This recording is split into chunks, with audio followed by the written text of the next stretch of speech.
ઓમ શ્રી ગણેશાય નમઃ. જય શ્રી કૃષ્ણ મિત્રો.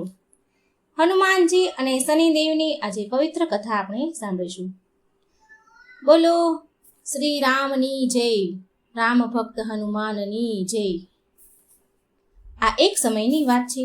રાવણે જ્યારે સીતાહરણ કર્યું હતું તો વાનર સેનાની સહાયતાથી જ્યારે શ્રી રામ ભગવાને સાગર પર બંધ બનાવ્યો ત્યારે તે બંધની સુરક્ષા માટેની જવાબદારી ભગવાન શ્રીરામે હનુમાનજીને સોંપી હતી.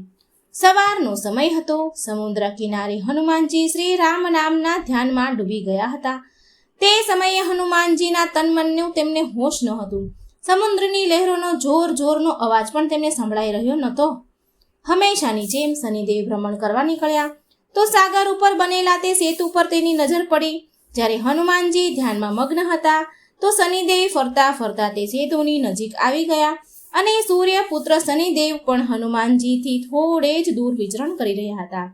શનિદેવ વારંવાર એવો વિચાર કરી રહ્યા હતા કે કોને તેનો શિકાર બનાવું, પણ તેમને દૂર સુધી કોઈ દેખાઈ રહ્યું ન હતું. હવે શનિદેવની તેજ નજર ભીની જે જગ્યા સમુદ્રનો તટ હતો જ્યાં પડી ત્યાં ભીની જગ્યા હતી, સુકાઈ જતી હતી. જ્યાં તેમની નજર પડે ત્યાં ભીની જગ્યા સુકાઈ જતી હતી અને તેનાથી શનિદેવનો અહમ વધારે ને વધારે વધતો ગયો. શનિદેવની નજર આંખો બંધ કરેલા હનુમાનજી પર પડી તો શનિદેવે મનમાં બોલ્યા કે મળી ગયો શિકાર. હા, તે વાનર તો છે પણ જીવિત તો છે જ. શનિદેવ હસતા શનિદેવ હનુમાનજી તરફ ચાલવા લાગ્યા અને શનિદેવ દૂરથી જ બોલ્યા કે અરે, આ તો વાનર છે. જલ્દીથી તારી આંખો ખોલ. અરે વાનર, તારી આંખો ખોલ. જો હું તારી સુખ શાંતિને નષ્ટ કરવા આવ્યો છું. હું સૂર્યપુત્ર શનિ છું. આ સૃષ્ટિમાં એવું કોઈ નથી જે મારો સામનો કરી શકે. શનિદેવ એવું વિચારતા હતા કે હનુમાનજી તેનું નામ સાંભળતા જ પગથી માથા સુધી કાંપવા ધ્રુજવા લાગશે, તેના ચરણોમાં પડી જશે, તેની સામે કરગરીને તેના પ્રાણોની ભીખ માંગશે. શનિદેવ આવું વિચારતા હતા, પરંતુ એવું કંઈ પણ થયું નહીં. હનુમાનજી શાંત ભાવથી તેમની રામ નામની ભક્તિમાં લીન રહ્યા. અંતે છેલ્લે શનિદેવે તેમને ચુનૌતી આપી કે પોતાની કહેલી વાત પર હનુમાનજી પર કોઈ અસર થયો નહીં. આ જોઈ શનિદેવ ક્રોધે ભરાયા અને હનુમાનજીનું ધ્યાન ભંગ કરવાની કોશિશ કરવા લાગ્યા. હજી પણ હનુમાનજી પર તેનો કોઈ પ્રભાવ ન પડ્યો. આ જોઈને શનિદેવનો ક્રોધ 7મા આસમાન પર પહોંચ્યો. હનુમાનજીએ ધીરે આંખો ખોલી ક્રોધથી કાળા પડતા શનિદેવને જોયા. હનુમાનજી તેમના ચહેરા પર દયાભાવ લાવતા તેમને પૂછ્યું કે મહારાજ, તમે કોણ છો અને આ તપતા સેતુ પર તમે શું કરી રહ્યા છો? કહો, હું તમારી કોઈ સેવા કરી શકું છું? હનુમાનજીની વાત સાંભળીને શનિદેવ ગુસ્સેથી લાલ પીળા થઈ ગયા અને બોલ્યા કે એ મૂર્ખ વાનર, હું 3 લોકોને ભયભીત કરવા વાળો શનિ છું. જેની પણ રાશિ પર મારા પગ પડે તે પછી તે દેવ હોય કે રાક્ષસ હોય, ઇન્દ્ર હોય કે કુબેર હોય, બધા જ ધરાશાયી થઈ જાય છે. અને આજે હું તારી રાશિ પર આવી રહ્યો છું. જો તારામાં સાહસ હોય તો મને રોકીને બતાવ. આ સાંભળી હનુમાનજી હસીને બોલ્યા કે તમારા નાક પર તો ક્રોધ જલ્દી આવી જાય છે મહારાજ. હું એક વૃદ્ધ ગરડો વાનર અને તમે યુવાન સૂર્યપુત્ર. હું શું ખાઈને તમને રોકીશ? હું શું કામ તમને રોકું? માત્ર પ્રાર્થના જ કરી શકું છું કે વ્યર્થનો ક્રોધ છોડી દો. કોઈ બીજી જગ્યા પર જઈને તમારો પરાક્રમ બતાવો. નમ્રતાથી હનુમાનજી બોલ્યા, શનિદેવ, હું અત્યારે મારા આરાધ્ય શ્રી રામનું ધ્યાન કરી રહ્યો છું. કૃપા કરીને મારી શાંતિ ભંગ ન કરો. તમે મને શાંતિથી શ્રીરામની આરાધના કરવા દો. હનુમાનજીની આવી વાત સાંભળી શનિદેવ વધારે ને વધારે ભડક્યા. શનિદેવ એકદમ આગળ વધીને બોલ્યા કે જ્યારે કીડીનું મોત આવે છે ને તો તેની પાંખો નીકળી આવે છે અને હવે તારા પણ ખરાબ દિવસ નિશ્ચિત છે. આટલું કહીને શનિદેવ આગળ વધીને હનુમાનજીના બાવડા પકડી લીધા અને તેની તરફ ખેંચવા લાગ્યા. હનુમાનજીને લાગ્યું કે તેના બાવડા કોઈ સળગતી અગ્નિમાં મૂકી દીધા હોય. એક જ ઝટકામાં તેણે તેના બાવડા શનિદેવના હાથમાંથી છોડાવી દીધા. શનિદેવ વિકરાળ રૂપ ધારણ કરીને તેણે હનુમાનજીનું બીજું બાવડું પકડવાનું વિચાર્યું તો હનુમાનજીની ધીરજ પૂરી થઈ ગઈ. પછી હનુમાનજી ગરજીને બોલ્યા કે માની ગયો કે તારી દુષ્ટતાનો કોઈ અંત નથી, તારી જોડે તો હવે લડવું જ પડશે. અને પછી બસ હનુમાનજીએ શ્રીરામનું નામ લઈને તેમની પૂંછ આગળ વધારવાની શરૂ કરી દીધી. પૂંછડી આગળ વધારતા જતા અને શનિદેવને પૂંછડીમાં લપેટતા જતા હતા. શક્તિથી અજાણ શનિદેવને તેનો અહેસાસ ન થયો અને જ્યાં સુધી અહેસાસ થયો ત્યાં સુધીમાં તો હનુમાનજી શનિદેવને તેની પૂંછડીમાં લપેટી ચૂક્યા હતા. શનિદેવ પૂરી શક્તિ લગાડીને હનુમાનજીની પૂંછડીને તોડવાની કોશિશ કરી રહ્યા હતા અને હનુમાનજી શનિદેવની લાચારી જોઈ જોર જોરથી હસી રહ્યા હતા. શનિદેવની અક્કડ હજી સુધી ગઈ ન હતી અને શનિદેવ બૂમો પાડીને બોલ્યા કે તું તો શું, તારા શ્રીરામ પણ મારું કંઈ બગાડી નહીં શકે. તું જોતો જા હું તારી શું દશા કરું છું. શ્રીરામ વિશે આવા શબ્દ બોલતા શનિદેવ પર હનુમાનજી વધારે કઠોર બની ગયા. હનુમાનજીએ ઉછળીને સમુદ્રના તટ પર દોડવાનું શરૂ કરી દીધું.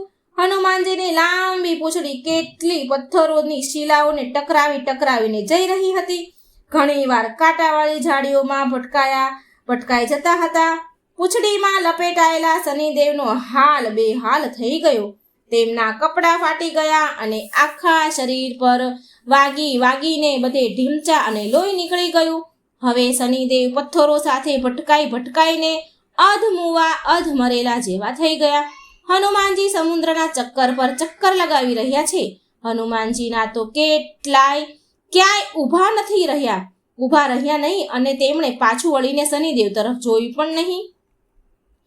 થોડે વાર પછી હનુમાનજીએ પાછું વળીને જોયું તો શનિદેવ લોહી લુહાણ થઈ ગયા હતા. લોહી લુહાણ થયેલા ઢીલા અવાજમાં સૂર્યદેવને પોકાર્યા.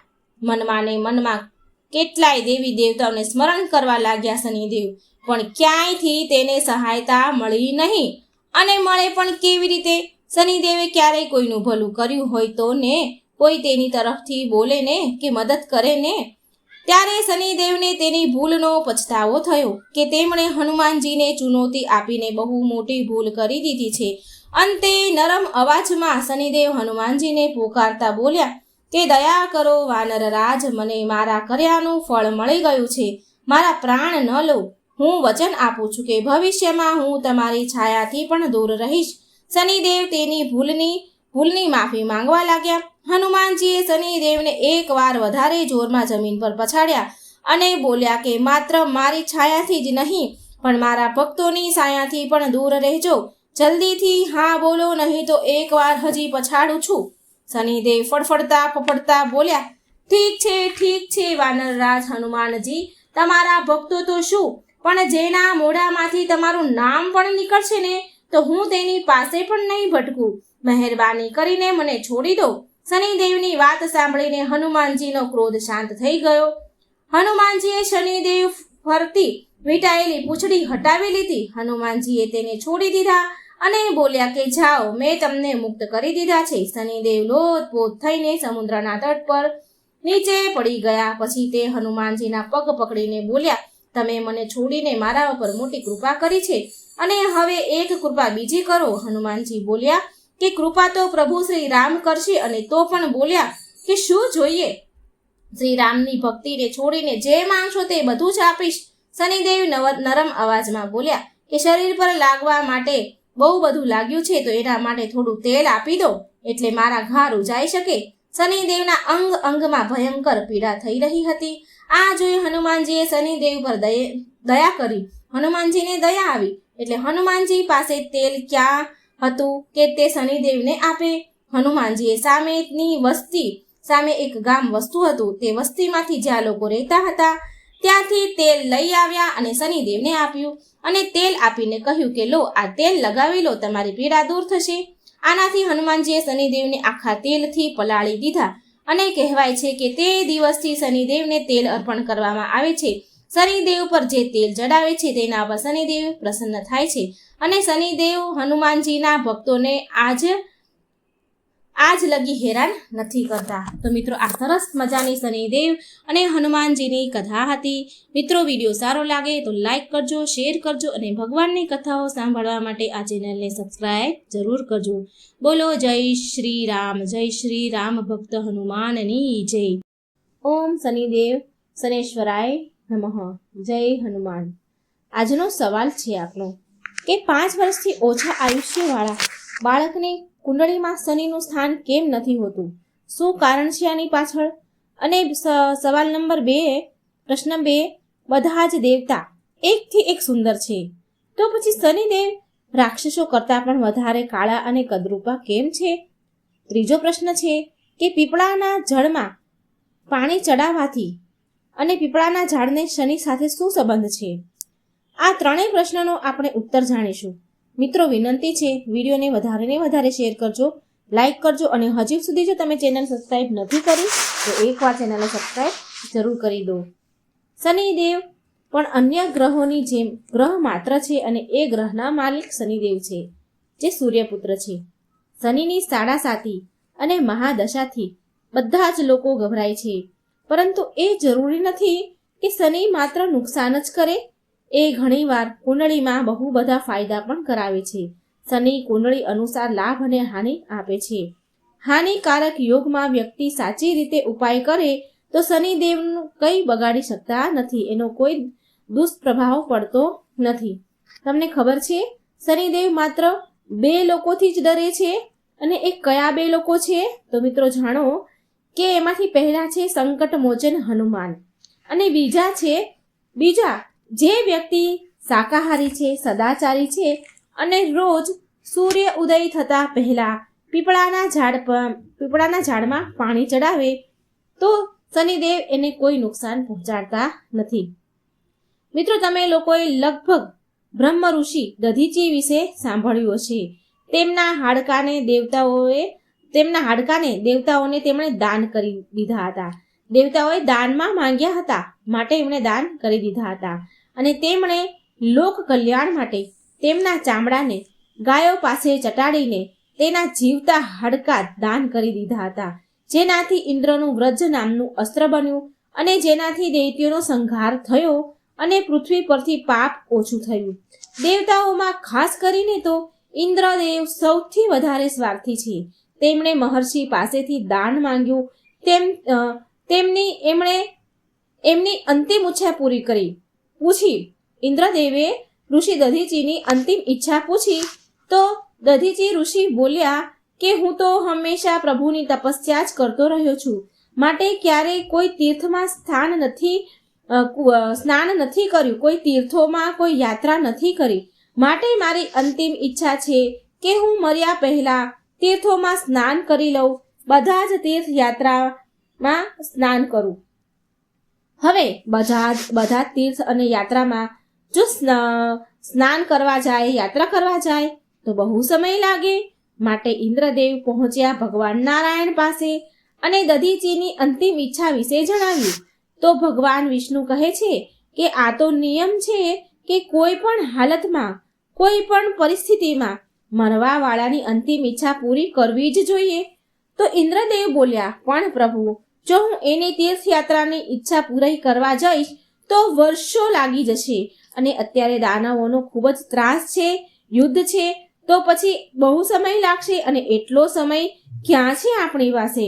ભગવાન વિષ્ણુએ બ્રહ્મા વગેરે દેવતાઓને જણાવ્યું કે તમે બધા મળીને એ જગ્યાએ ઊંડો એક કુંડ બનાવો અને પછી ગંગા, યમુના, ઘાઘરા, સરયુ, અકલનંદા, ગોમતી, કાવેરી, નર્મદા, બ્રહ્મપુત્રા વગેરે નદીઓનું આવાહન કરો અને તેમની પાસેથી થોડું થોડું જળ માંગીને એ કુંડમાં નાખો.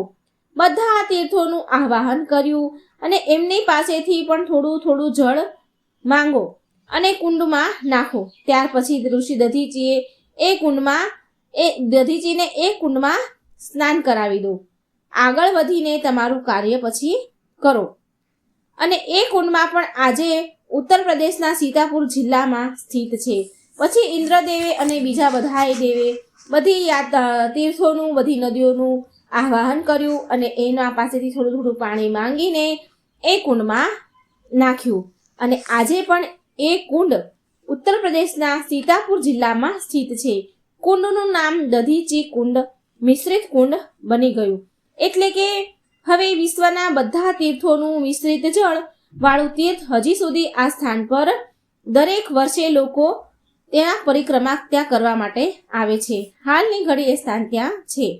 પછી બ્રહ્મ ઋષિ દધીચીએ પ્રાણાયામ દ્વારા તેમની આત્માને બ્રહ્માંડમાં ચડાવી દીધી અને દેવતાઓએ તેમના શરીરથી માંસ હટાવીને હાડકાં નીકાળીને હથિયાર બનાવી લીધા. ભગવાન વિષ્ણુની યુક્તિથી ઇન્દ્રનું કામ તો થઈ ગયું. દધીચીની મૃત્યુ બાદ તેમના માંસ પિંડ વગેરેના અંતિમ સંસ્કાર થઈ રહ્યા હતા. તો તેમની મહાન પત્ની પતિવ્રતા નારી, જેની ગોદમાં એના ખોળામાં નાનો એવો 3 વર્ષનો બાળક હતો, તેને પીપળાના ઝાડના મૂળમાં બેસાડીને તેમના પતિ સંગ દધીચી ઋષિ સંગ સતી થઈ ગયા. સ્વાર્થી દેવતાઓએ એ નાનું એવું બાળક, નાનો એવો જીવ, એ બાળકને સામે ન જોયું, ન વિચાર્યું કે આ અનાથ બાળકનું થશે શું. મહર્ષિ દધીચીની પત્ની એના પતિનો વિયોગ સહન ન કરી શક્યા, માટે તેના 3 વર્ષના બાળકને પીપળાના વૃક્ષના થડમાં મૂકીને અગ્નિમાં કૂદી ગયા, સતી થઈ ગયા લોક કલ્યાણ માટે. પરંતુ પીપળાના થડમાં બેઠેલો એ નાનો એવો 3 વર્ષનો બાળક ભૂખ તરસથી તડપીને બૂમો પાડતો હતો, રડતો હતો, ચીસો પાડવા લાગ્યો. જ્યારે કોઈ વસ્તુ ન મળી તો એ નાના એવા બાળકે જમીન પર પડેલા પીપળાના નાના નાના બોર જેવા જે બીજ ફળ હોય છે એને ખાઈને મોટો થવા લાગ્યો. કાલાંતરમાં પીપળાના પાન અને ફળને ખાઈને તે વનમાં એકલો રહેતો હતો. પીપળાના મૂળમાં થડમાં એ નાનો એવો ખાડો બની ગયો હતો, તે જ તેનું ઘર બની ગયું. અને એક ગૌ માતા હતા જે એના વાછરડાને દૂધ પીવડાવતા, થોડું દૂધ બચાવતા અને એ બાળકને ત્યાં પીપળાના ઝાડ પાસે આવીને તેનું દૂધ પીવડાવતા હતા. અને આવી રીતે એનું જીવન સુરક્ષિત રહ્યું. એ મોટો થાય છે. એક દિવસ દેવ ઋષિ નારદજી ત્યાંથી નીકળી રહ્યા હતા. નારદજીએ પીપળાના ઝાડ પાસે ખાડામાં આવા નાના એવા બાળકને જોયો ને તેમને ઘણું આશ્ચર્ય થયું કે અરે, આ જંગલમાં, આ વનમાં એક નાનું એવું 5-6 વર્ષનું બાળક છે અને એક પીપળાના ખાડામાં બેઠેલું છે. નારદજીનું મન તો વ્યાકુળ થયું, માન્યું નહીં અને ત્યાં પહોંચ્યા જ્યાં બાળક હતું. બાળકને પૂછે છે કે બાળક તું કોણ છે? પણ બાળક તો હજી બોલતા બહુ શીખ્યો ન હતો, જેવું તેવું બોલતો હતો. કાલી ઘેલી ભાષામાં થોડું ઘણું બોલ્યો તો બોલે છે કે હું કોણ છું એ મને નથી ખબર. નારદજી કહે છે તારા જનેતા કોણ છે? તારા માતા પિતા કોણ છે? બાળક બોલ્યો તેની ભાષામાં, કાલી ઘેલી ભાષામાં થોડું ઘણું બોલ્યો કે મારે પણ જાણવું છે કે કોણ છે મારા માતા પિતા. એવું તો અહીં કોઈ છે જ નહીં, હું કોનો બાળક છું? પછી નારદજીએ તેના તપોબળથી ધ્યાન કરીને જોયું તો તેમને બધું સામે દેખાઈ ગયું. પછી નારદ મુનિએ આશ્ચર્યચકિત થઈ ગયા અને કહ્યું એ બાળકને કે તું તો મહાન દાની, મહાપ્રસિદ્ધ તપસ્વી દધીચી ઋષિના પુત્ર છો. તારા પિતાના હાડકાના વજ્ર બનાવીને દેવતાઓએ અસુરો ઉપર વિજય મેળવ્યો હતો. એ પણ કહ્યું કે તારા પિતા દધીચીની અકાળ મૃત્યુ થઈ ગયું છે. બાળક બોલે છે કે હે ઋષિવર, હે દેવર્ષિ, મારા પિતાની અકાળ મૃત્યુનું કારણ શું હતું? નારદજી બોલ્યા કે તમારા પિતા પર શનિ દેવની મહાદશા હતી. બાળક પૂછે છે કે તો પછી મારા ઉપર આવેલા વિપત્તિનું કારણ શું હતું? નારદજી ફરી કહે છે કે તારા ઉપર આવેલા વિપત્તિનું કારણ પણ શનિદેવની મહાદશા તારા ઉપર પણ હતી. આટલું કહીને દેવ ઋષિ નારદે પીપળાના પાન અને બીજને ખાઈને મોટો થનાર બાળકનું નામ પીપલાદ રાખ્યું અને તેને શિક્ષા આપી તેનો શિષ્ય બનાવ્યો. નારદજીએ તેને બ્રહ્માજીને ખુશ કરવાનો, પ્રસન્ન કરવાનો એક મંત્ર બતાવ્યો અને કહ્યું કે આ મંત્રનો જાપ કરીને તમે બ્રહ્માજીને ખુશ કરો. નારદજીના ગયા પછી બાળકે પીપલાદે નારદજીના બતાવ્યા અનુસાર બ્રહ્માજીની ઘોર તપસ્યા કરી અને તેને પ્રસન્ન કર્યા. બ્રહ્માજીએ જ્યારે બાળક પીપલાદથી પ્રસન્ન થયા તો તેને વરદાન માંગવાનું કહ્યું. તો પીપલાદે વરદાનમાં માંગ્યું કે મારી દ્રષ્ટિ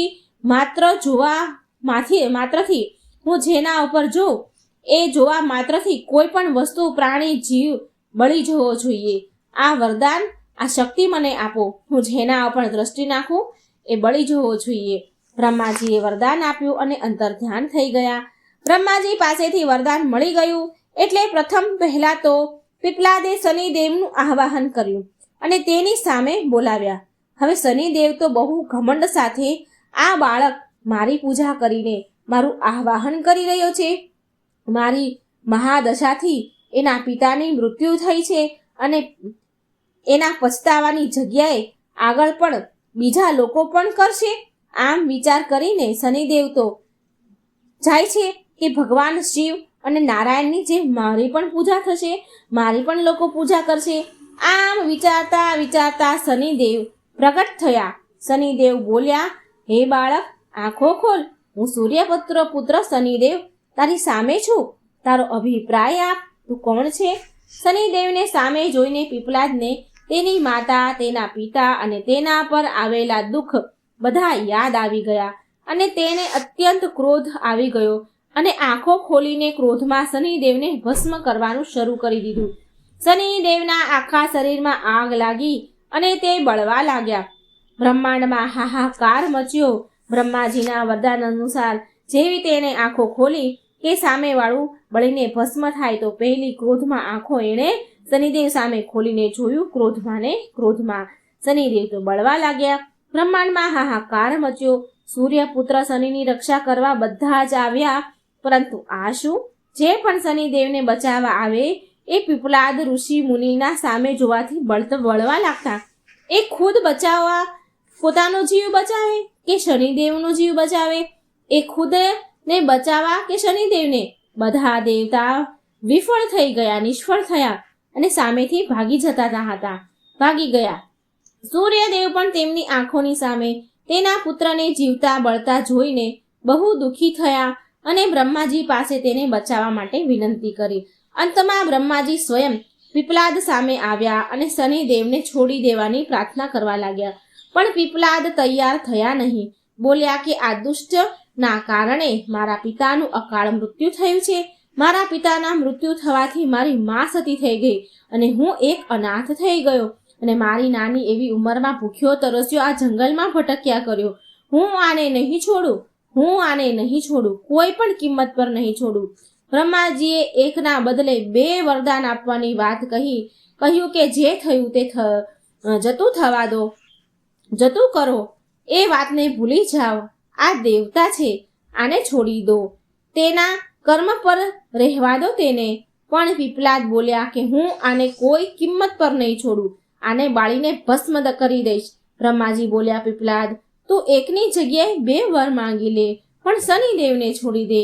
આટલી વિનંતી કર્યા બાદ બ્રહ્માજી પર પીપલાદને દયા આવી અને પીપલાદ બોલ્યા, ઠીક છે, તમે મને 2 વરદાન આપો, હું આનો જીવ બચાવી લઈશ, હું એને છોડી દઈશ. બ્રહ્માજી પાસેથી ક્યાં 2 વરદાન માંગ્યા પીપલાદે?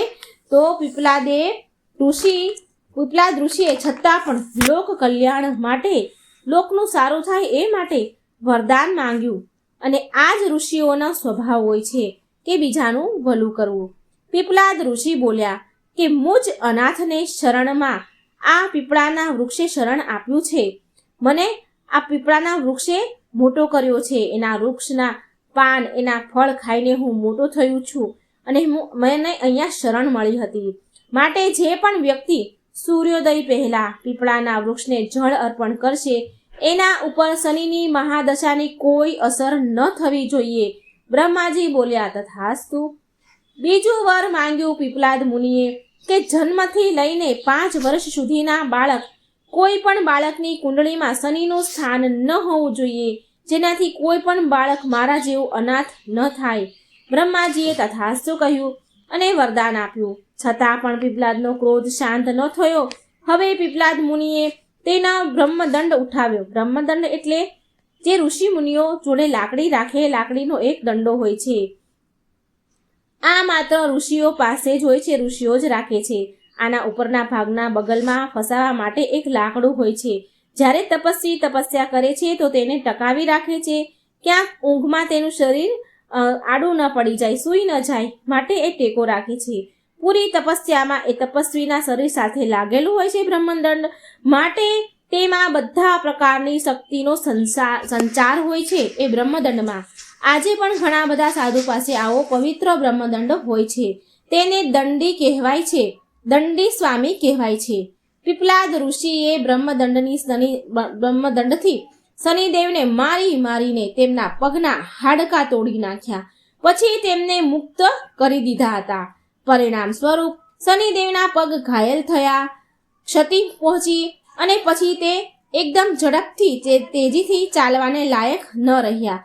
ત્યાર પછી શનિદેવ વિશે કહેવાય છે કે જે ધીરે ધીરે ચાલે છે એ જ શનેશ્વર છે અને તે શનિમાંથી શનેશ્વર થઈ ગયા. શનિદેવને અગ્નિમાં બળવાના કારણે તેમની જે કાયા છે તે ચામડી બળીને અંગ ભંગ થઈ ગઈ અને તેમનો રંગ કાળો થઈ ગયો. તો મિત્રો, સંપ્રતિ શનિની કાળી મૂર્તિ અને પીપળાના વૃક્ષની પૂજાનું માત્ર ને માત્ર આ જ ધાર્મિક હેતુ છે. આગળ જઈને દધીજી પુત્ર પીપલાદે પ્રશ્ન ઉપનિષદની રચના કરી, જે આજે પણ જ્ઞાનનો વ્રત ભંડાર છે. ઘણા લોકોનું માનવું છે કે શનિની માતા છાયા છે માટે તે કાળા હતા, પણ ન, આવું નથી. પીપલાદ મુનિની ઘટના પહેલા શનિદેવ બધા જ અન્ય દેવતા કરતા અન્ય દેવ જેવા જ શનિદેવ પણ સુંદર દેખાતા હતા. એ કાળા ન હતા. એમને જ્યારે પીપલાદે બાળ્યા ત્યારે એ કાળા થયા અને લંગડા પણ ત્યારે જ થયા જ્યારે પીપલાદે મારી મારીને બ્રહ્મદંડથી શનિદેવના હાડકાં તોડ્યા. ત્યાર પછી શનિદેવ માત્ર 2 વ્યક્તિથી જ ડરે છે. એક તો હનુમાનજી છે. હનુમાનજીથી કેમ ડરે છે આની કથા પણ મારી ચેનલમાં મિત્રો મૂકેલી છે, જે તમે જઈને મારી ચેનલમાં જઈને સાંભળી શકો છો. અને કોશિશ કરીશ કે હું ડિસ્ક્રિપ્શનમાં પણ આ લિંક મૂકું, અથવા તમે સાંભળી શકશો કે શનિદેવ હનુમાનજીથી કેમ ડરે છે. શનિદેવ બીજાથી ડરે છે કે પીપળાના વૃક્ષમાં જળ જે ચડાવે છે. તો મિત્રો, આશા છે કે તમને આ શનિદેવની વાર્તા સારી લાગી હશે, ઘણું બધું જાણવા મળ્યું હશે, રહસ્ય જાણવા મળ્યું હશે. તો જ્યારે શનિની સાડાસાતી હોય કે શનિની નડતો હોય કુંડળીમાં, તો આવી રીતે પીપળાના ઝાડમાં તમે પાણી ચડાવશો સૂર્યોદય પહેલાં, તો તમારા ગ્રહ પર જે શનિની દુર્દશા હોય એ કોઈ અસર નહીં કરે. તો મિત્રો, આ રહસ્યની વાર્તા તમને કેવી લાગી? આ વિડીયો કેવો લાગ્યો? આવા જ રહસ્યમય વિડીયો સાંભળવા માટે આ ચેનલમાં જજો, સાંભળજો અને ચેનલને સબસ્ક્રાઈબ જરૂર કરજો. ઓમ શનીશ્વરાય નમઃ. હે શનિદેવ, જે કોઈ આ વાર્તા સાંભળે તેના ઉપર તમે કૃપા કરજો, કષ્ટ કાપજો, એવી મારી પ્રાર્થના છે. જય શ્રી કૃષ્ણ. રાધે રાધે. Thank you.